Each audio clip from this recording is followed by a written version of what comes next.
Back there on the outside decks, thank you so much. We are coming up on a location on our right or starboard side known as Glacier, also known as Jamuni or Mountain Goat's Land. So sometimes it is possible to see the mountain goat here at Glacier or Jamuni. Now, what you would want to look for is something that looks creamy white in color, perhaps in a grassy area that needs breakfast. And then spot it with binoculars to see if you can find mountain goat. If I see something, I will definitely try. This is the map we're going to be working on today. If it's easier, you can hold it so only this map shows.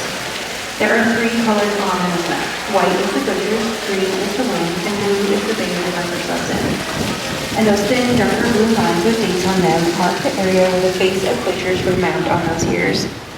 Towards the very bottom of the map is Icy Street. This is where your ship turned north to enter Glacier Bay. The dark green box that points to the visitor center and lodge in Bartlett Cove area of the park is where we rangers started our morning. To the left of that green text box, in blue, it says Setaka de Narrows. This is the area where we boated over to meet your ship. After carefully pulling up alongside, we climbed a short ladder in order to be here with you today. Following the bay northwards past the islands big and small, you see the words Glacier Bay. Keep scanning your eyes up.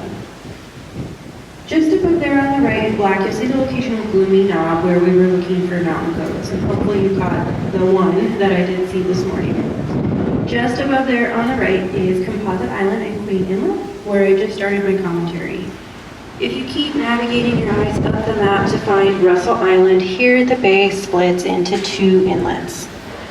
We should be arriving at Lamphun Glacier, which is in the Johns Hopkins Inlet at approximately 11:30, followed by some time to observe the Johns Hopkins Glacier around noon.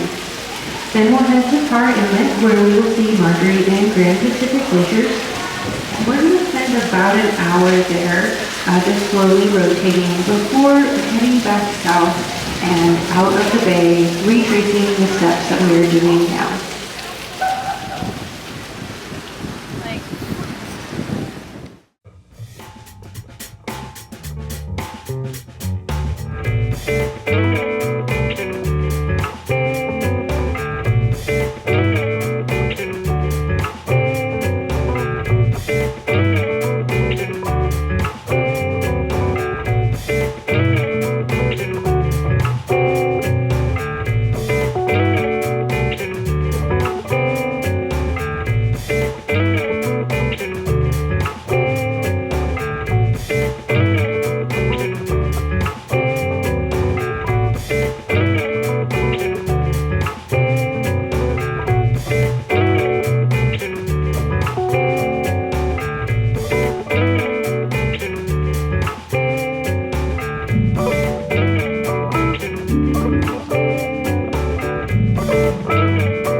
It's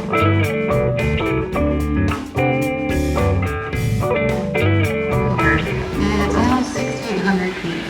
It is named for a man who played a significant role in your experience today.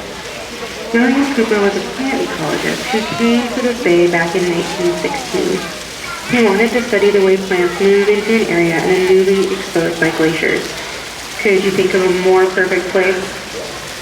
It was as he watched this process of life reclaiming the land that William Cooper got the idea that this bay was extraordinary. That it wasn't so much what was here right then that was important, but rather what would happen in the years to come as the land evolved with new plants and animals. When he reported his findings to the Ecological Society of America back in Boston, fellow members came up with the idea that this area should be set aside as a national park or national monument.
But the face of Johns Hopkins is 1 mile wide and 250 feet tall, as high as a 25-story building.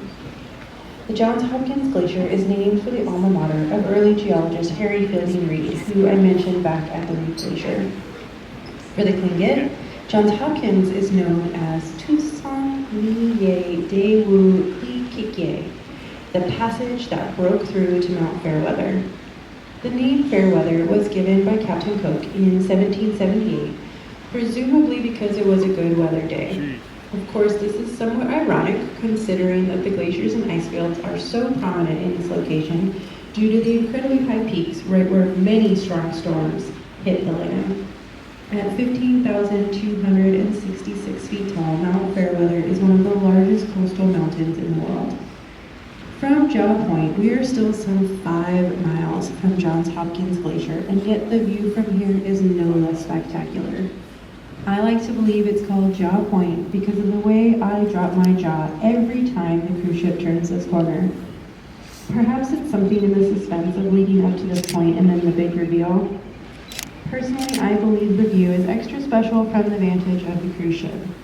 This allows us to look higher into the valley from which it's coming and see the way the glacier is cascading towards the water. We rangers love this view in particular, and so I will urge you to just take a moment and really appreciate what we are looking at. Now, Johns Hopkins is one of only a few glaciers that has grown forward in recent years. The exact conditions which have this glacier growing while all others are receding is not fully understood. While we take a moment to enjoy this view, I will hang off the mic for a few extra moments to allow you to take it all in. The lighting is truly spectacular today, and it's really allowing for that blue of the glaciers to just pop. After looking at Johns Hopkins, take a moment to look up. We are surrounded by glaciers in here. And like I said, the lighting today is extra special, really making them shine bright and blue. There's also a lot of waterfalls in this inlet, and I love watching the way those come down the mountainsides. I'll be back to check in on you all in just a little while.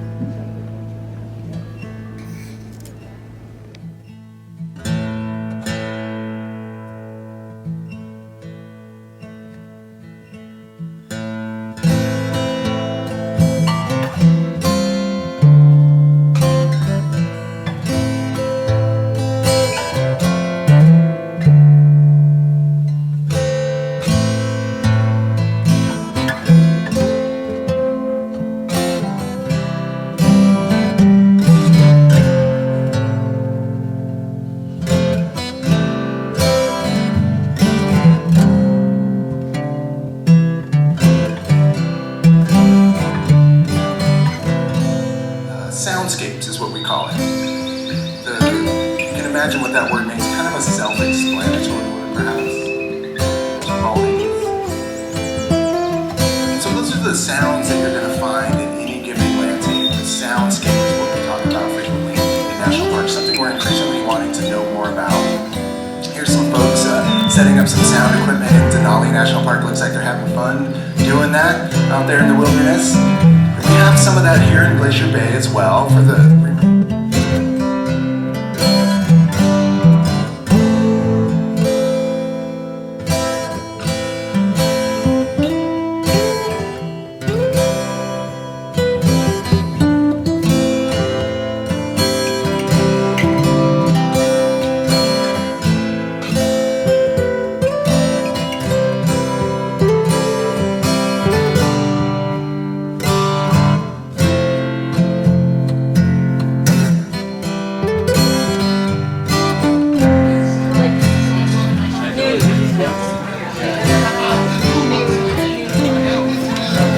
Noon o'clock.